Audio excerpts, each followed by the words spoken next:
예, 지금 여기 그래프 빨간색, 녹색, 파란색 모두 유사한 흐름을 보이고 있죠.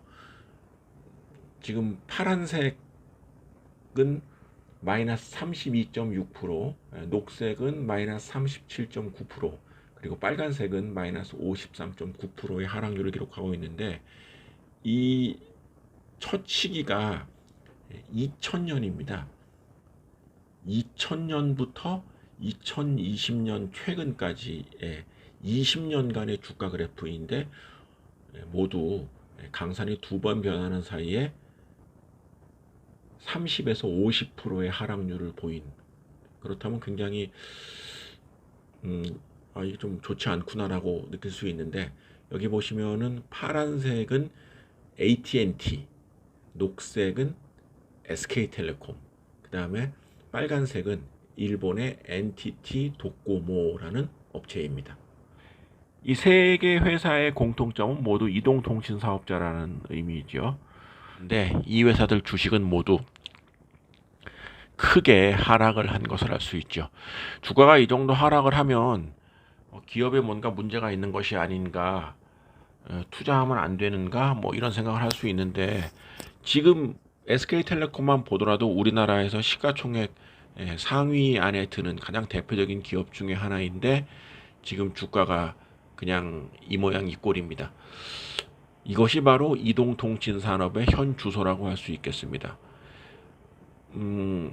굉장히 회사는 정상 기업이고 우리 생활에 없어서는 안 될 기업임에도 불구하고 증시에서는 영 대접을 못 받는 것이 바로 통신업이 되겠습니다.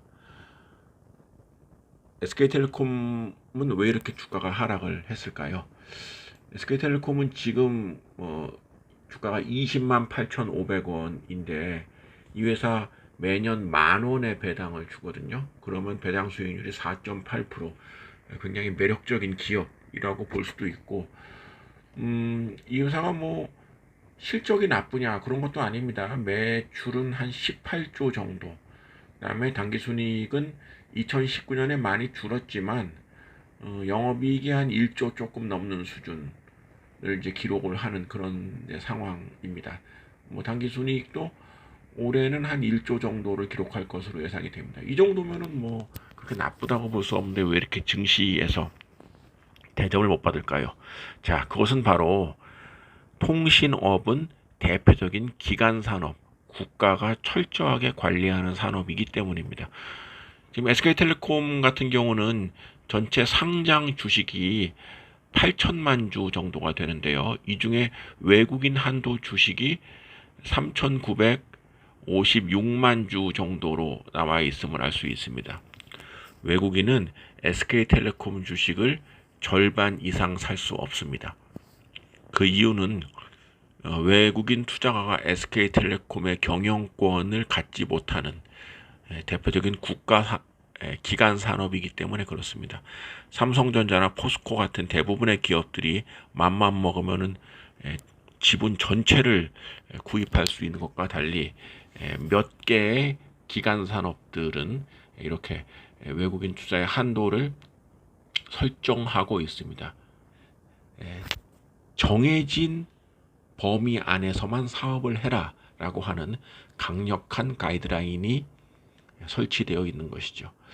어떤 분들은 SK텔레콤이 뭐 내수산업의 한계를 벗어나서 해외에 진출해라 뭐 이런 소리를 하시는 걸 제가 모임에서 들었는데, 정말 하술적인 표현으로 심하게 무식한 표현이라고 할 수 있습니다. 왜냐하면은 통신업을 뭐 예를 들어서 아프리카 어느 나라가 개방을 할 수는 있겠죠. 그러나 아무리 못 사는 나라라도 해외의 사기업이 그 나라의 통신망을 좌지우지한다면 그 나라의 그야말로 안보 체계는 설 수가 없겠죠.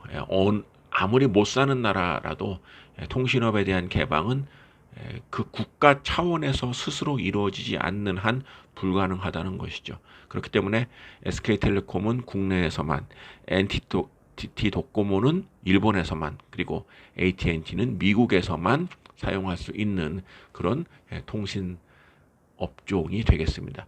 그렇기 때문에 이들 업종은 사실 증시에서 매력이 떨어지는 것이 증시란 것이 이제 앞으로 좋아질 기업에 대해서 그 투자를 하는 성향이 이제 많은데, 지금 이들 업종 같은 경우에는 좋아질 가능성은 상당히 제한적인, 뭐 없다고 해도 틀리지 않을 이러한 상황인 것이죠.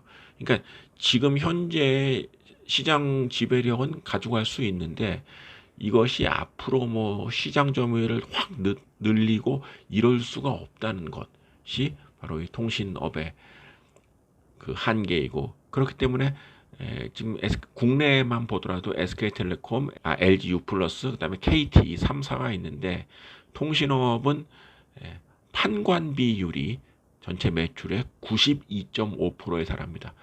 옆에 있는 가입자를 그냥 뺏어오는 수준, 그 수준 이상으로 영업을 더 늘릴 수가 없는 상황이기 때문에 매출의 92%가량을 판관비에 쏟아붓는 이러한 경쟁 체제 안에서 성장하지 못하고 있다라는 거 해석하면 되겠습니다. 유튜브 구독자분 중에서 중국의 차이나 모바일이라는 업체에 대해서 어떻게 생각하느냐라고 문의해 오셨는데, 차이나 모바일도 통신업체입니다. 그렇기 때문에 이 업체도 SK텔레콤이나 NTT 도코모의 그 살아온 길을 생각해 본다면은 답을 얻을 수가 있겠는데요.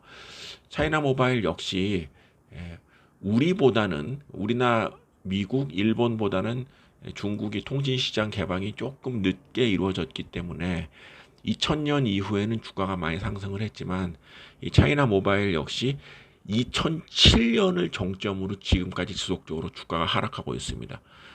중국 역시 본격적인 이동통신 서비스가 일반화된 시기를 한 2007년 정도라고 생각을 했을 때, 그때 이후 지금까지 국내 및 해외 주요 이동통신사의 길을 그대로 가고 있다. 차이나 모바일 역시 배당도 많이 주고 매출과 이익은 꾸준하게 나타나고 있음에도 불구하고 증시에서는 유독 찬밥 신세인 경우 이동통신 업종의 한계이다라는 점을 말씀드립니다. 따라서 주식 투자를 함에 있어서 이 통신업은 투자의 대상에서 넣지 않는 것이 바람직하다.